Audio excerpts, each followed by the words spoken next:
Estamos con Eduardo Recoba, vamos a conversar con él acerca de la reactivación económica que nos espera para este 2022 y también sobre un tema que ha estado sonando las últimas semanas, quizás no con la fuerza con la que sonaba en el efecto contrario, que es la baja del dólar. Sonaba mucho cuando subía, pero no suena tanto cuando baja. Entonces con él vamos a conversar también sobre este tema. Gracias, Eduardo, por recibirnos de manera virtual en tu hogar. Gracias a ustedes, Leo. Entonces vamos a empezar con el tema que quizás debería estar sonando con mucha más fuerza porque era titular en todos los días, Perú 21, el comercio, subía 0,01 centavos el dólar y estaba en portada y le dedicaban 3 páginas interiores. Ahora no sucede lo mismo cuando es hacia el otro lado. Estamos hablando sobre la baja del dólar que ya tiene varios días ya recurrente. Se enorgullecen del trabajo desde el BCR, con Velarde a la cabeza. Entonces, Eduardo, ¿podrías explicarnos un poco sobre esta baja, si es a consecuencia de la reactivación, del fortalecimiento de la economía peruana, o qué otros factores se están teniendo en cuenta para esta reducción? En términos de escenarios, el ajuste que hemos registrado desde hace 15 días aproximadamente en función al tipo de cambio, al cruce sol versus dólar de los Estados Unidos, descansa más en componentes globales que locales, ¿no? Eso como escenario base, ¿no? Y cuando decimos que descansa más en componentes que tienen que ver con los mercados internacionales, tenemos que enfocarnos en concreto en lo que está ocurriendo y en lo que va a ocurrir en la economía más grande del planeta, que es Estados Unidos. Lo que sucede es que la Reserva Federal o el sistema de la Reserva Federal de los Estados Unidos, que es el Banco Central o los bancos centrales de los Estados Unidos, es un sistema que agrupa una docena de bancos federales, va a endurecer su política monetaria. ¿Esto qué significa en castellano? Que va a restringir más el mercado de dinero, que va a acotar más el mercado de créditos, que va a presionar al alza la tasa de referencia de la Reserva Federal y además la Reserva Federal como banco va a dejar de adquirir ciertos activos temporales de los bancos comerciales, con lo cual va a provocar que haya lo dicho, un acotamiento del mercado de dinero. Esto, en términos de expectativas de los agentes económicos, no solamente en Estados Unidos, sino a nivel mundial, va a permitir lo siguiente, que sus expectativas en función al ahorro ante una tasa más alta van a provocar que el tipo de cambio, digamos, vuelva a ser el actor principal, ¿no es cierto? Con lo cual, no vamos a esperar que este ajuste del tipo de cambio sea una tendencia, más bien probablemente retorne a una trayectoria alcista, pero no tanto como lo vimos el año pasado cuando el tipo de cambio subió en todo el mundo.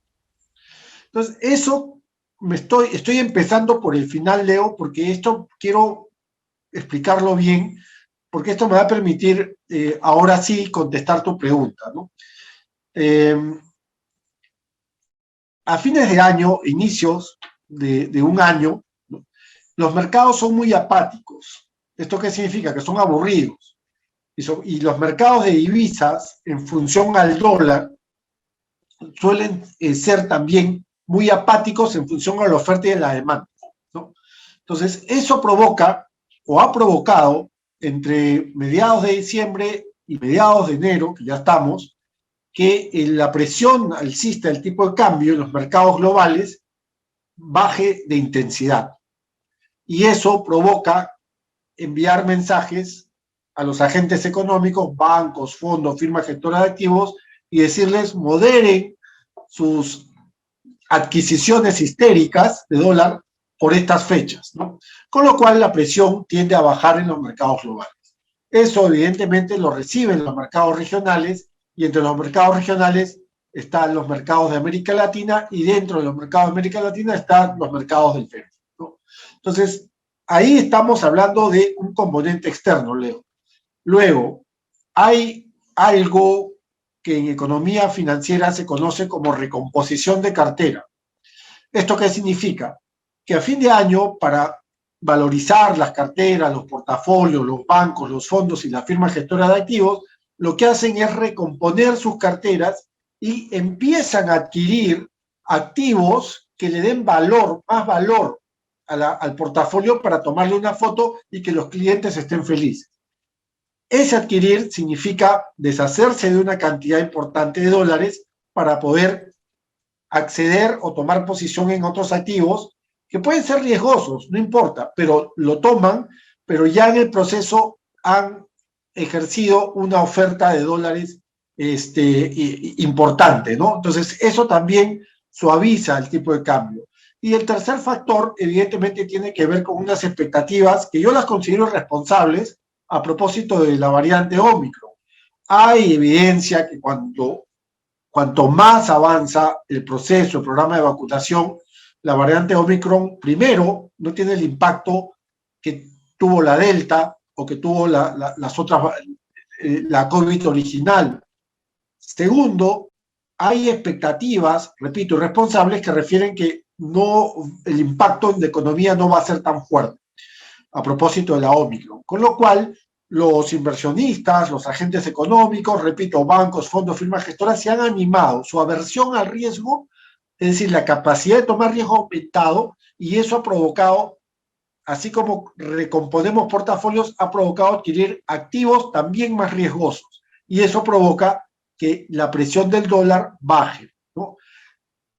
Y eso es lo que ha pasado en el mercado global. Ahora, localmente, ¿qué ha sucedido? Quizás sea un tema que los bancos han recibido de afuera y a través de una conducta de manada, acá localmente, no ejercieron ninguna compra importante, adquisición importante, con lo cual están copiando un pelín el modelo de la estrategia de negocio de fuera. Y eso también ha provocado que bancos, fondos y firmas gestoras locales, que fueron los que presionaron básicamente el tipo de cambio, especulativamente y colgándose a una justificación de un temor, de un modelo comunista, etcétera. Bueno, antes tomaban posición larga, ahora se han frenado y han dicho, bueno, pues vamos a bajar el ritmo porque afuera lo están haciendo. Entonces, eso, ya con esto acabo y con esto conecto lo que te contesté al principio. Esto, la gran pregunta, ¿va a ser una tendencia el resto del año? Es decir, ¿vamos a seguir viendo un tipo de cambio moderado, como lo estamos viendo en los últimos 15, 20 días, o más bien va a ser temporal? Nuestro escenario base determina o indica que va a ser temporal, justamente por lo que dije al principio. La inflación está provocando que los bancos centrales mundiales aumenten su tasa de referencia para bajar la inflación. Recordemos que la tasa de referencia es como un paracetamol que permite, y la inflación es la fiebre. La tasa de referencia y otras maniobras, otras herramientas monetarias permiten que esa fiebre, que esa inflación baje. Y lo que decía al principio, el sistema de la Reserva Federal ya está contemplando endurecer su política monetaria, no solo a través de la elevación de tasas, sino a través de cortarle el caño a las compras que la Reserva Federal hace a los bancos, y esto le va a dar un nuevo enfoque al dólar, una nueva fortaleza, y lo que estamos viendo ahorita en términos de ajuste probablemente rebote hacia el cierre del primer trimestre, con lo cual, lo dicho, va a haber un bajón, pero este bajón es temporal, ¿no? Claro. Y si bien es cierto, va a ser temporal y mencionaste también de que va a haber cierta alza hacia el dólar, se espera cierta alza hacia el dólar, no con el mismo impacto que tuvimos en el 2021, pero tenemos a Torne, que el exministro que mencionó que habían hecho un estudio, que el dólar iba a llegar a más de 4 soles 30, iba a llegar a los 4 soles 50. Nosotros lo que dijimos hace mucho tiempo es de que iba a llegar a 4.30 a final del año y creo que a este ritmo pues se va a cumplir esa proyección. Y por ahí tenemos a una persona como Aliaga que dijo que iba a subir hasta los 6 soles y lo iban a sentir los más pobres. El señor Velarde, en mi opinión, ha debido dejar que el tipo de cambio flote desde hace un mes y que llegue pues a 5 soles, 6 soles y que la gente más pobre sienta lo que va a vivir ahora a futuro. ¿Estamos esperando un retomo hasta los puntos que esas dos personas dijeron o, o no va a ser tanto como ellos lo esperan o hasta lo aspiran en el caso de Aliaga? A ver, te voy a responder en dos partes, ¿no? Primero, en contexto, no voy a ahorrarme palabras, Leo. Es extremadamente irresponsable, es muy irresponsable, sobre todo si eres economista y sobre todo si sabes algo de econometría o de modelos de estimación econométrica o si sabes algo de manejo de variables o trazabilidad de datos o de modelos matemáticos en general, es muy irresponsable estimar un número duro, un número crudo alrededor del tipo de cambio. Si nosotros o nosotras escuchamos a un economista hablar de que el tipo de cambio va a estar a tantas unidades por dólar, bueno, cambiemos de canal o apaguemos el YouTube o dejemos de leer ese portal, porque es muy irresponsable. El tipo de cambio está colgado a variables, algunas que se pueden estimar, pero la mayoría de las variables alrededor del tipo de cambio son lo que llamamos desde la econometría heteroscedásticas o, mejor dicho, no diversificables. O sea, es muy complicado leer la trayectoria del tipo de cambio y es aún mucho más complicado pronosticarla, acaso estimarla. Entonces, creo que hay bastante discurso político alrededor de estos economistas que gestionan este discurso a favor de determinados intereses, ¿verdad? Entonces, acá hay que decir las cosas muy claras, ¿no? ¿Hay economistas gestores? Por supuesto que sí. ¿Hay prensa o subprensa económica gestora? Por supuesto que sí.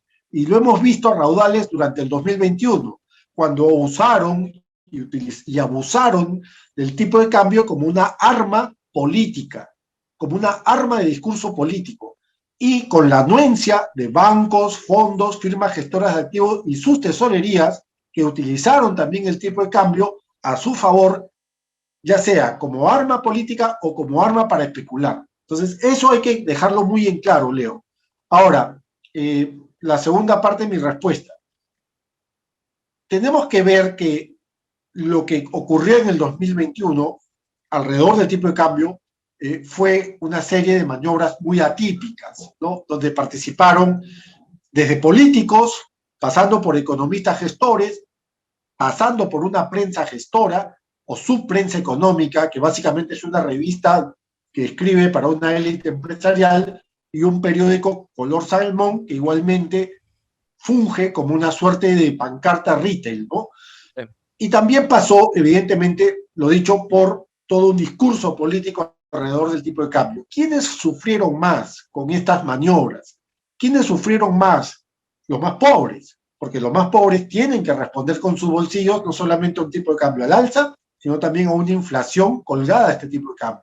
Nadie, fueron contados con los dedos economistas que explicaron que esto tenía y aún tiene un componente global, tiene un componente que es sistémico, pero temporal, ¿no? Fueron muy pocos los economistas que muchos salieron a decir, como tú indicaste al principio, dando un dato duro, una cifra dura, sembrando pánicos innecesarios y con la anuencia de estos actores, no solamente económicos, de medios, sino actores políticos, ¿no? Entonces, fue atípico el 2021 y eso nos permite construir un escenario base donde vamos a indicar que, si bien es cierto, este ajuste del tipo de cambio puede ser temporal, no va a regresar a los niveles que vimos de escándalo del año pasado, ¿verdad? ¿Va a haber un rebote? Evidentemente, porque hay o existe un entorno monetario que va a ser muy restringido en el 2022, pero ese rebote no va a, digamos, a registrar los comportamientos atípicos y las asimetrías que vimos alrededor del cruce sol versus o divisas de América Latina versus dólar de los Estados Unidos, ¿no? Con lo cual creo que vamos a estar en un entorno, sí, de recurrente presión al alza, pero no con ese impulso alcista que para mí fue totalmente antitécnico en el 2021, ¿verdad? De hecho, sí, el alza del dólar fue utilizado, como lo mencionas, un arma política de, bueno, hasta desestabilización del mismo gobierno recién entrante, ¿no? Varios medios y empresarios y políticos se sumaron a ello. Bueno, eso era respecto al dólar y quería también conversar contigo respecto a la reactivación económica, que es una de las cosas que también nos preocupa a los peruanos, ¿no? Los pobres se hicieron más pobres, los ricos se hicieron más ricos, eh, aumentó muchísimo la informalidad laboral en el Perú, hubieron muchos despidos y también esta suspensión perfecta, ¿no? Que terminó también en despidos. Pero aún así, el Perú, por lo que he estado escuchando con el Banco Interamericano de Desarrollo y también los números que se han arrojado desde el mismo estado, ha habido una reducción fiscal, por ejemplo, del 2,6%, ha habido más ingresos tributarios desde que no se veían hace 9 años, el Perú ha crecido un 13%, ha liderado crecimiento a nivel regional, pero para este 2022 se espera un crecimiento económico del 3,1 o poco más de 3 puntos. ¿A qué se debe esta diferencia 2021-2022? ¿Y cómo nos afectaría a la gran masa de peruanos? Es una pregunta muy inteligente y me obliga a contestarla igual en dos tramos, ¿no? Yo te diría que yo reformularía la pregunta, no obstante, es muy bacán la pregunta. ¿Cuál es la diferencia entre el 2022, entre el 2021 y el 2020? ¿No? ¿Y por qué toco el 2020? Porque el 2020 evidentemente fue un año de deterioro, ¿no? Donde sí, efectivamente, la clase media trabajadora, no privilegiada, tuvo un retroceso y un golpe fuerte, ¿no? Eso lo podemos ver en las cifras de subempleo, que aumentaron, en las cifras de empleo, que todavía no están ni siquiera a niveles pre-COVID. Eso lo podemos ver en algunos indicadores de punta, como por ejemplo el acceso o accesibilidad a seguros privados, que cayó en 2 dígitos en el 2020, ¿no? Y eso te lleva a pensar en una clase media trabajadora que se ha visto muy deteriorada, ¿no? Que es la parte formal, ¿no? Ni qué decir de la parte informal, que son 4/5. Y es que el 2020 fue un año de economía de Pavlov, como yo en un momento lo dije en alguna columna, donde la trazabilidad de datos, los espacios muestrales fueron muy lanzados al aire. Prueba de ello son los bonos familiares universales que, no obstante, la intención pudo haber sido la mejor, pero de buenas intenciones está asfaltado el infierno, no llegó a tener o registrar un impacto en demanda y consumo. Y esto por una razón evidente, porque la economía de Perú, o una economía como la de Chile o la de Colombia, no descansa la espalda tanto en la demanda y el consumo como puede ser una economía en Estados Unidos, en Canadá, en Alemania o en Japón o en Corea del Sur. Descansamos en la actividad privada y la actividad privada se cerró en el 2020. Entonces, eso nos provoca decir que la economía de Pavlov, que se diseñó desde el frente real, el frente fiscal y monetario, simplemente fue oye, eres buena gente, ¿no, Leo? Sí, ya, toma tu bono, ¿no? Oye, Eduardo, levanta la mano derecha, ya, toma tu bono. O sea, Pavlov total, ¿no? Entonces, ese año vamos a dejarlo en el olvido porque fue un año atípico. ¿Qué pasó en el 2021? No pasó nada, no pasó absolutamente nada. O sea, tuvimos un rebote estadístico, pero es eso, es estadístico. O sea, es como que tú hayas tenido promedio todo el ciclo de tu universidad, no sé, 11, y de repente el último parcial, no sé, la práctica calificada, no sé, tuviste 15. Ya, hubo un incremento importante de 11 a 15, ya, un incremento, pues, no sé, de tanto por ciento, pero sigues teniendo un promedio ahí medio flojito, ¿no? Lo mismo pasó en el 2021. Crecimos un montón, sí, pero el crecimiento a mí no me dice nada. Primero, porque el crecimiento no significa necesariamente desarrollo económico, y segundo, porque el crecimiento es un rebote, es algo estadístico. Prueba de ello es que crecimos en 2 dígitos, o vamos a crecer en 2 dígitos para el 2021, pero nuestro empleo, nuestro paro, nuestro desempleo, sigue con cifras de 2 dígitos y no llegamos todavía a cifras pre-COVID, ¿no? O sea, hemos crecido y no hay chamba. Las razones estructurales, básicamente, y las razones también tienen que ver con política económica, con política fiscal y con política monetaria, ¿no? Que estas tres no han llegado y no han tenido impacto en la economía real. Súmale que la actividad privada, que también rebotó, pero rebotó porque tenía que ponerse al día con lo que no hizo en el 2020. Y ya después, con lo cual la conclusión es que el 2021 fue un año inocuo, mantequilla, vamos a decirlo así. Tras estos 2 años, 2020, 2021, llegamos al 2022. El 2022 va a ser ya realmente el año de la verdad, el año donde vamos a ver 3 cosas. La real potencia en función de la economía real, vamos a ver si nuestra economía es capaz de generar chamba a través de la actividad privada, que no va a crecer, con lo cual no estamos pronosticando un año bueno para el empleo. 2, vamos a realmente ver cuál es la potencia fiscal que tiene el Perú, ¿no? Si el Perú es la maravilla neoliberal que nos vendieron en las últimas 3 décadas, el ejemplo fiscal, bueno, vamos a ver si la potencia fiscal llega a aterrizar básicamente 2 cosas, en gasto, o sea, gasto que es inversión pública y generación de empleo desde la inversión pública. No esperemos, un paréntesis, un superempleo desde la inversión pública, Leo, porque el empleo que se puede generar a través del gasto público es un empleo que, si bien es cierto, es no precario, es no formal, no es sostenible. Con todo respeto, nadie hace línea de carrera limpiando carreteras o limpiando cuenca del río. ¿Te das cuenta? Y lo tercero, una política monetaria que es lo que realmente nos puede salvar el año, ¿no? Donde vamos a observar una trayectoria del tipo de cambio más moderada, donde vamos a observar una convergencia en la inflación que también va a modular el tono, quizás hacia el primer semestre del año, ¿no? Y donde vamos a ver realmente la capacidad que tiene el Banco Central de maniobrar en función a la tasa de referencia para disminuir esta presión en función a la inflación. Y eso probablemente nos permita mayores espacios en función a crecimiento para el 2022, que es un crecimiento que viene muy bajo. Viene muy bajo. 3% no es el crecimiento que necesita el Perú.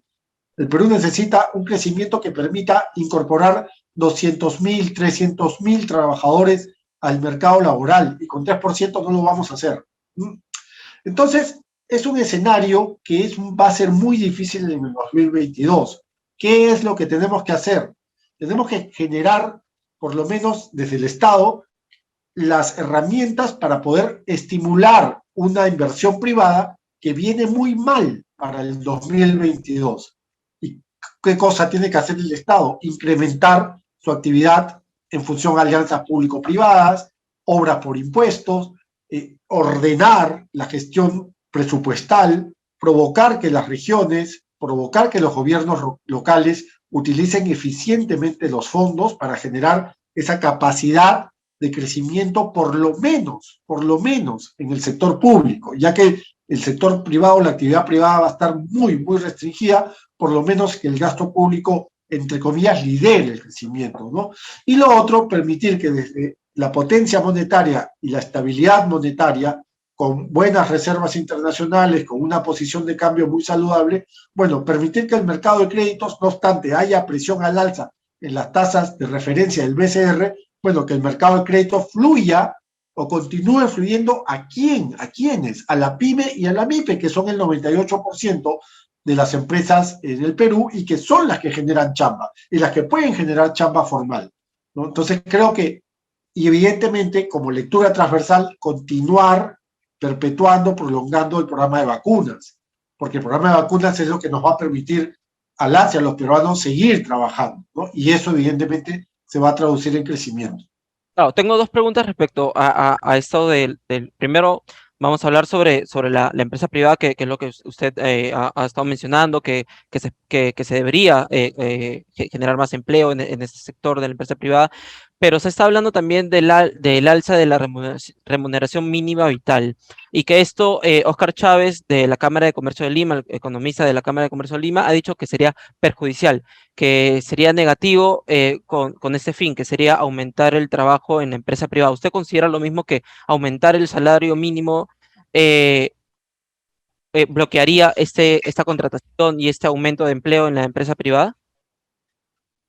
Por lo menos durante el primer semestre yo no tocaría el salario mínimo, por lo menos durante el primer semestre. Ya después vamos a ir viendo los escenarios, vamos a ir viendo cuál es la trayectoria, el comportamiento de crecimiento, vamos a ir viendo ya la definición de cómo se va a comportar el mercado de dinero, los flujos de capital afuera, para ver si acá tenemos capacidad como pyme, como MIPE, como pequeña empresa, porque los grandazos tienen caja, porque son monopolios, porque son oligopolios, o sea, ellos sí pueden. Pero acá lo importante es ver la pyme y la MIPE. Y en paralelo, ir diseñando desde el frente fiscal, ir diseñando estrategias para que el capital no deje de fluir hacia la pyme y a la MIPE. Entonces, si nosotros podemos diseñar estrategias eficaces y eficientes desde las finanzas públicas para fomentar, estimular un mercado pyme y MIPE, probablemente a partir de julio ya podemos ir pensando en un incremento en el salario mínimo vital. Antes yo no lo haría, la verdad que no. Van a ser estos 6 primeros meses muy difíciles para todas y todos los peruanos.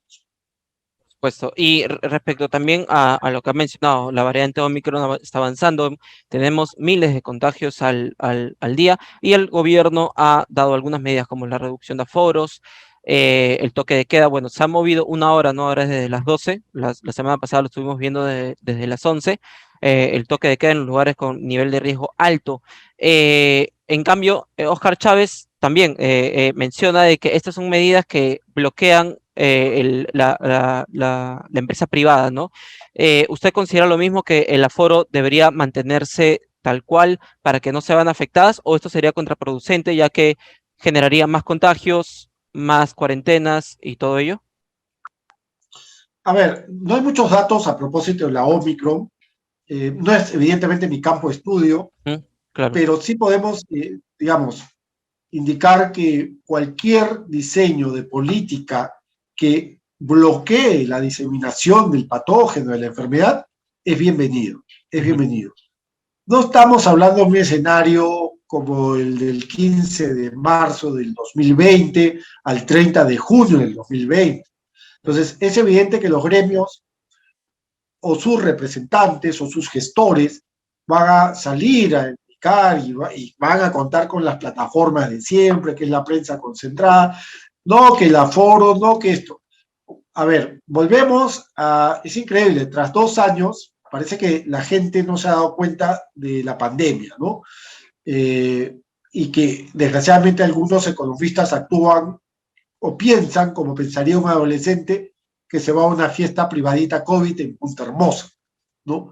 Entonces, creo que tras 2 años es increíble que todavía, ¿no? Todavía pongamos en duda la disyuntiva crecimiento económico versus salud. Es increíble, ¿no? Yo creo que el punto medio es lo correcto en estos momentos. ¿Y el punto medio cuál es? Reducir aforos, digamos, digamos, aumentar 1 hora, 2 horas el toque de queda, nuevamente establecer protocolos sanitarios. Ahora, como dije en la anterior pregunta, Leo, acá la lectura, cualquier maniobra económica que se haga desde la macroeconomía, microeconomía, desde los gremios empresariales, tiene y debe de tener como lectura transversal el programa de vacunas. El programa de vacunas es lo que ahorita nos permite, ¿no? Hablar teniendo COVID y no estar en una cama de UCI entubado. ¿Te das cuenta? Entonces no son las mismas condiciones. Y la verdad es que un pelín de reducción de aforo no le va a hacer daño a la economía. Lo que le hace más daño a la economía en estos momentos es no tener estrategias. es no tener una estrategia clara en función al empleo, no es tener una estrategia clara en función al gasto fiscal, no es tener una estrategia clara en función a la política monetaria. Eso hace más daño en la economía, no reducir aforos. Claro, y ya para finalizar, otra de las cosas que se está especulando y en la prensa también ha salido hasta en Twitter, de que se está reestructurando, se está pensando en reestructurar nuevamente el gabinete y con ello saldría Pedro Franque. ¿Es inteligente cambiar al ministro de Economía en esta situación? No, no. Sería un gran error en un proceso de reactivación. Mira cómo te voy a responder rapidito, ya, rapidito, así. Sería un gran error en pleno proceso reactivador cambiar a un ministro que sí está reactivando, uno, y que dos, ha logrado elevar la presión tributaria. Por las razones que quiera. Ah, no, es que Franque no tiene mérito porque es la minera la que pagó. Lo que quiera, compadre. Pero tú, que has sido ex ministro, que sacas columnas, que te invitan a canales de la concentración, primero, nunca reactivaste nada, y segundo, durante tu gestión, la presión tributaria cayó.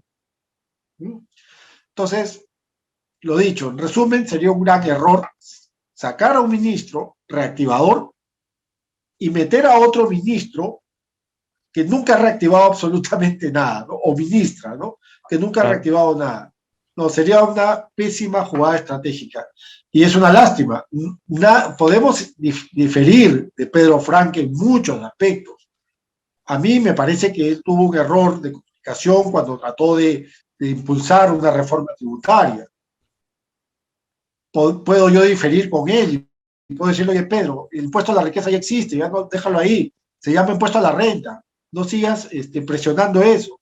Podemos tener muchas diferencias con Pedro Franque, pero lo cierto es que Pedro Franque es el único que se puso la camiseta en mayo, es el único que se puso la camiseta en junio, es el único que se puso la camiseta en julio, es el único que se puso la camiseta en octubre, cuando fue la crisis de Bellido, ¿no? Con su impericia, con su tweet poco feliz, es el único que se ha puesto la camiseta en diciembre, cuando tuvo que él negociar con un Congreso recontra hostil una reforma tributaria que se cae de madura. Entonces sería muy, y bueno, y evidentemente pues Pedro Franque tiene enemigos de sobra. ¿Dónde? ¿Dónde están los enemigos de Pedro Franque? ¿Te has preguntado dónde están? Están en los bancos, están en los fondos, están en las firmas gestoras de activos, están en los gremios. Entonces es evidente que Pedro Franque tenga, digamos, cuestionamientos por todos lados y todos los días, ¿no? Pero, Leo, yo creo que el gran mensaje es ese, ¿no? Es una muy mala idea sacar a un ministro reactivador y presionador desde lo tributario y meter a un exministro nuevamente o exministra que, uno, no ha reactivado absolutamente nada y dos, con ellos nunca la presión tributaria aumentó. Claro. Nada, muchísimas gracias, Eduardo, por habernos recibido en tu hogar para poder conversar sobre estos temas y esperamos conversar contigo muy pronto. A ti, Leo, muchas gracias. Cuídense. Buen año. Hasta luego.